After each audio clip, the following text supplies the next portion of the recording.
So over the weekend, we had Superman come out, and I got to watch it twice, which was a really pretty awesome experience for me. And coming out of that movie the second time, I thought to myself, I really want to go and watch Man of Steel again to kind of compare and see what I feel about it now. I mean, it's been years, and Henry Cavill has been my favorite Superman since that movie came out. I remember watching it and being like, the kind of talk around it was that this is kind of a mid tier, like some people loved it, some people hated it, and I watched it and I was one of those that loved it. So returning to Man of Steel, it was interesting to kind of take that memory of what I loved so much and viewing it now compared to what I'd just seen the day before. And I made some interesting discoveries. I definitely felt that Superman for me was a better film than Man of Steel, which I didn't think I would feel as strongly about until I had watched Man of Steel again recently. And I want to talk today about why I feel like, for me, Superman was a better film than Man of Steel.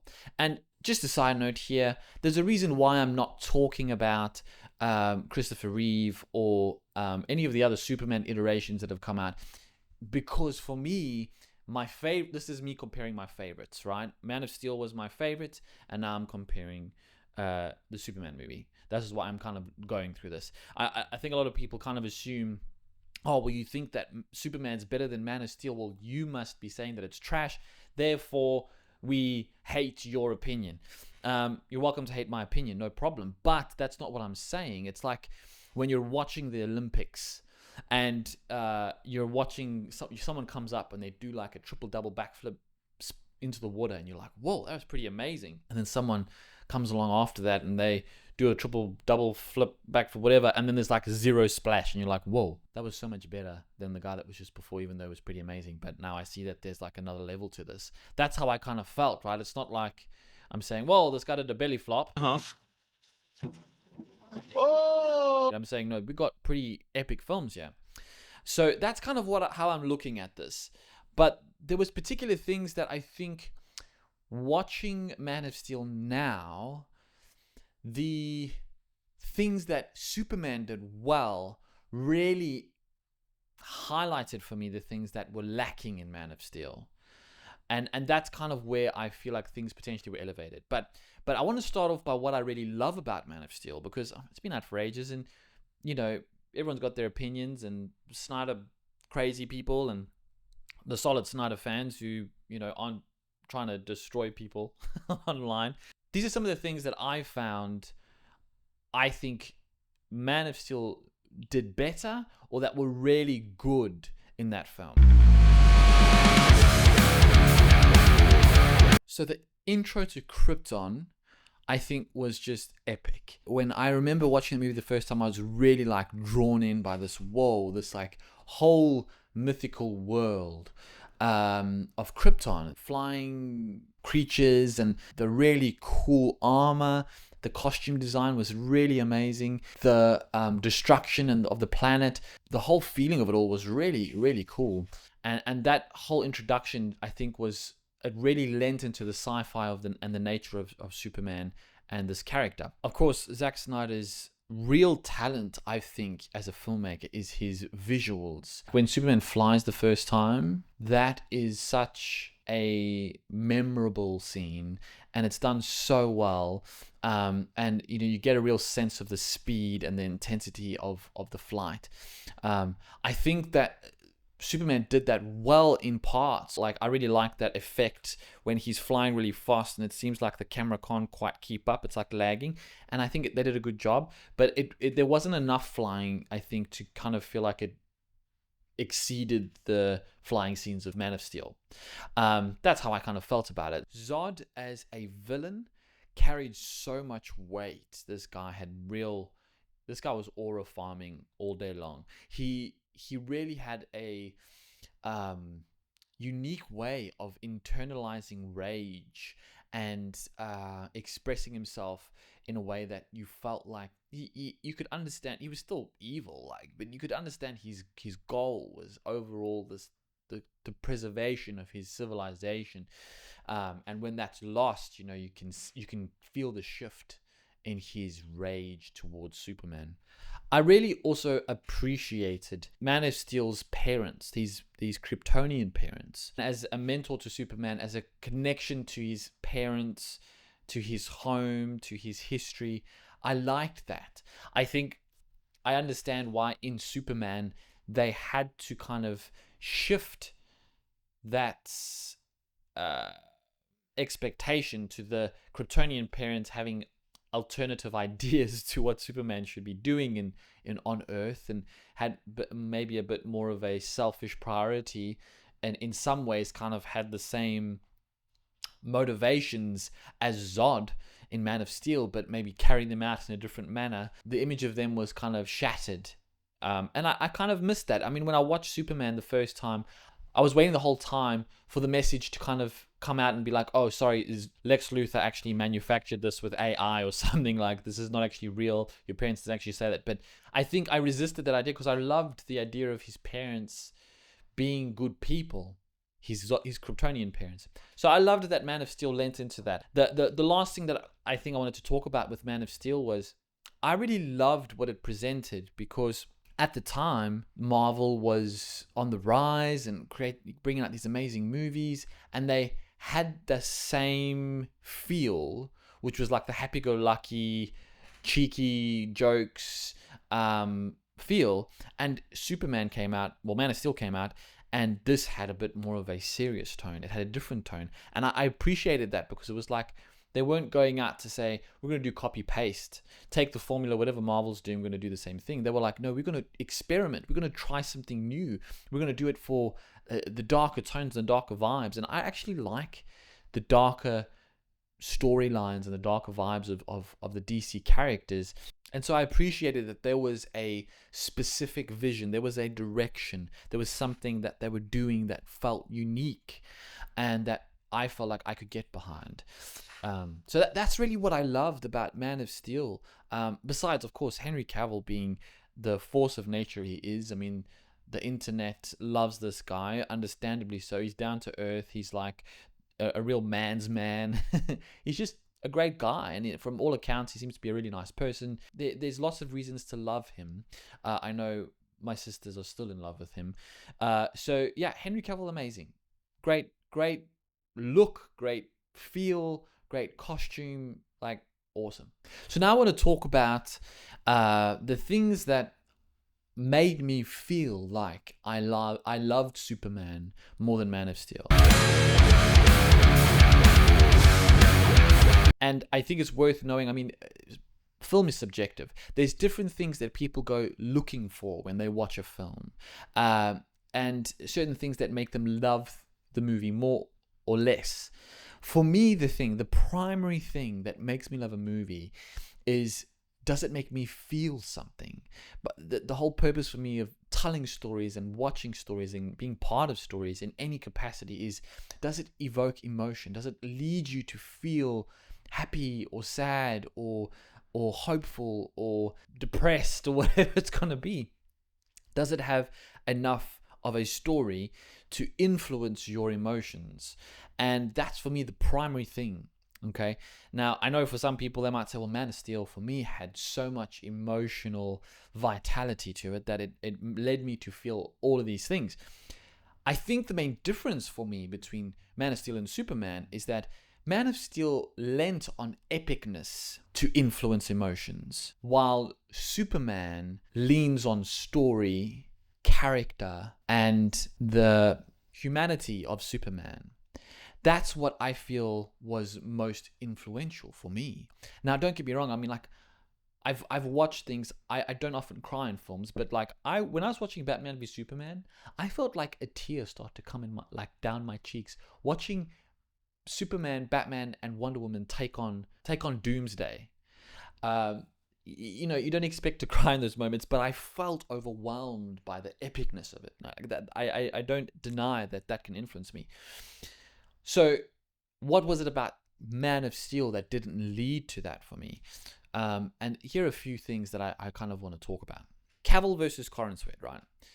The differences is in both of them. I mean, I think I've seen moments of Henry Cavill acting really well, But in this role, I don't think it was his fault, but in Man of Steel, the direction and the feeling that he had was just to ask questions and to be very internal. So when watching Henry Cavill's Superman, it was difficult to gauge what it was that he believed about the world, or what he felt about the world, or what he felt about the people around him. Most of it was just he was being reacted upon. That kind of leads to the sense that he lacks personality. He lacks a distinct lovability. He's powerful, he's epic, he's physically imposing, but he didn't have those characteristics that made you feel like, oh, I feel like this is a character that I love. There wasn't much of a character for me.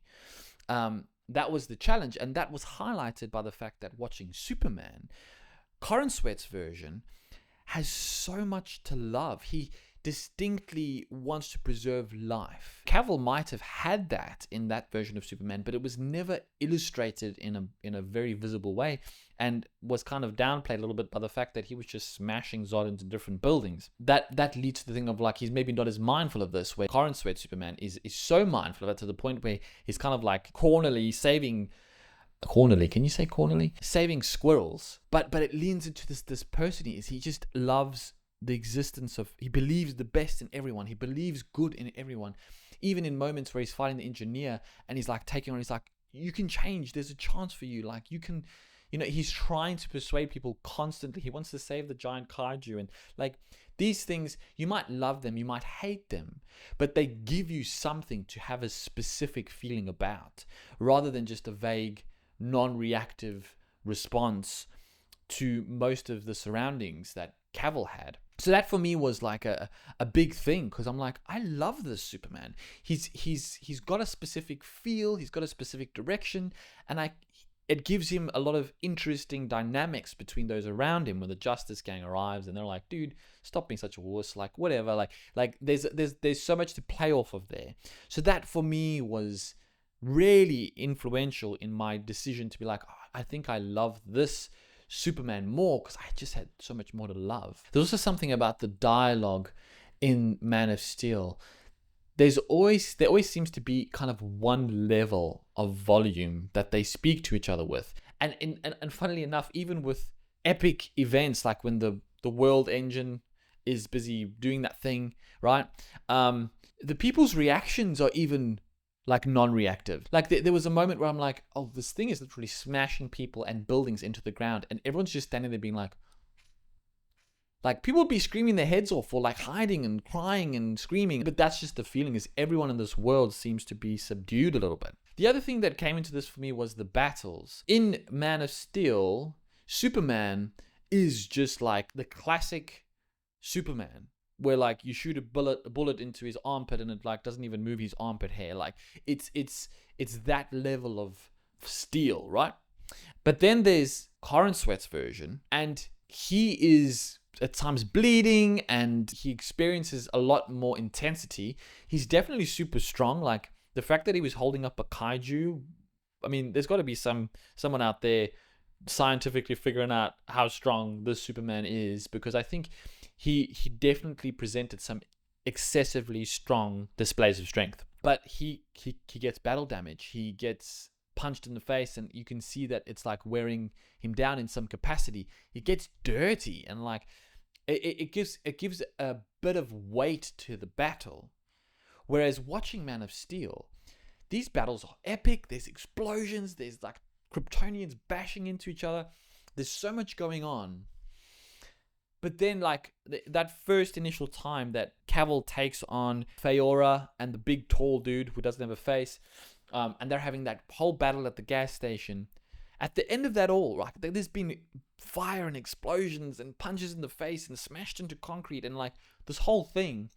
And then at the end, Superman is just standing there, like the army dudes surround him, and he's just standing there, and he's like, it looks like he's not even out of breath. He's just, and not a speck of dirt, like hair's perfect. This guy looks like he just came out of the shower. That for me, although epic, right? We get that's epic. completely sucked all of the risk and weight out of these battles.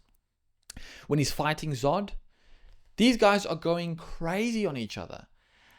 But it's like pointless because neither of them are doing any form of meaningful damage to each other. And almost as though they don't have the capacity to damage each other because they are so excessively strong.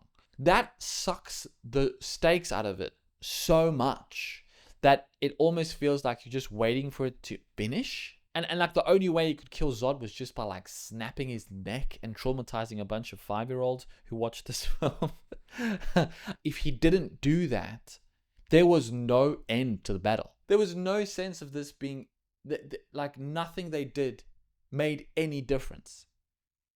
So then what's the point? Just like have a chess battle and whoever wins the chess battle wins. He's made one of his knights into a unicorn, so obviously playing the long game. Like it just felt so pointless. And like that's why the previous films had kryptonite as a thing, right? Because if you are going to have Superman represented that way, he's only interesting if someone can realistically take him down in some way, whether it's kryptonite, whether it's a battle of another Kryptonian. Like you'd expect that somebody as a Kryptonian fighting against another Kryptonian would be able to defeat each other or damage each other in some major way, but this never happened. With Corrin Sweat, he's battling another clone Kryptonian, and he's having real like pain, and he's experiencing real damage, and he needs to kind of, be in situations where he needs to recharge and get his magnifying glasses on to beam him up. So these were the things that kind of comparatively, I'm like, this is so much more interesting to watch because he's fighting this character. And although he is super strong and although he is very powerful, there's a chance he may lose again. There's a chance that he may be defeated. There's a chance that something might go wrong. And this might not necessarily be comic book accurate across the board, but it's interesting. The other thing that bothered me a little bit watching this Man of Steel again was that I really like Amy Adams, and I liked the development later on. I think in what the relationship represented between Amy Adams and Henry Cavill and that Lois Lane Clark Kent relationship, right? But watching Man of Steel, I kind of thought to myself, why do these guys like each other? Why are they falling in love? In the story, in the narrative, right? They have essentially like 4 interactions. The first interaction is when he meets her and she's bleeding out and he laser beams her to heal her. I don't know how many people fall in love off of an interaction like that, but I imagine she retroactively thought, oh, well, that was a kind thing to do. He saved my life. He's a good person. She does a bit of investigation behind the scenes to kind of say, okay, he's a good man. So she's got that idea in her mind and she believes he's a good man, and I guess she's falling in love with the idea of him maybe. But as far as what's being represented in their interactions, she asks him some questions that first time, he responds, and then he disappears, right? So the first time she meets him on the alien spaceship. Second time she meets him after tracking him down. The next time she meets him is in an interrogation room. There's a whole lot of people watching. This isn't a very romantic scene. She finds out that symbol means hope, and that's about it. There's no like flirting that I saw. Like there's no like, I mean, she's kind of like, Superman? Like, I don't know. Like it doesn't feel like either of them were doing anything endearing towards one another. And then the next time, like after that scene, they're like holding hands before he flies off. And I think like we're already at the stage of holding hands. Like this alien dude you know nothing about, who you believe is a good man based on your investigation, but like why is this happening? And there are justifiable reasons why you could argue they are falling in love. But I feel like there could have been moments to create that. Like you could have a moment of like really maybe closeness, like just a proximity to each other where they felt like there was some kind of chemistry or sexual tension or something, like, but there's like a real bland distance between them, and then they're like together. It didn't work for me. That didn't work for me. The Superman movie has them already in the relationship, so it's a bit of an unfair comparison because you don't get to see them fall in love. But what they did have, the scenes they did have, felt real. It felt like they had a real relationship. And when they finally decide to commit to falling in love, like his reaction to her saying that she loves him was so genuine. Like he was like this goofy grin on his face. And I think that was like a beautiful moment. What they had was an elevated romance, and a realistic connection, as opposed to kind of like I know about you, so I think I like the idea of you, so I think then maybe we should hook up kind of thing.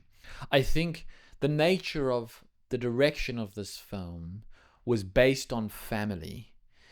I think Man of Steel had that also family element, but the family element felt, I wouldn't say the family element led to an emotional connection. I struggled a little bit with, Papa Kent and his plan to rather die than let his son save him. I get the justification behind it, but I struggled with that. Whereas with this version of Superman with Corrin Sweat, I felt so much in the introduction of his parents and how he felt towards his Kryptonian parents before you find out that they're looking for him to take over the world. And then when that shifts, going to the Kent farm and meeting his parents, who are so earnest and so...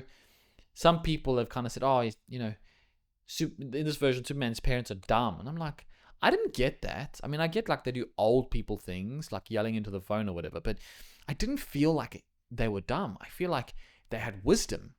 The advice that his father gives him to say, it's not our job as parents to tell you who you need to be. It's just our job to give you the tools and allow you to make fools of yourself.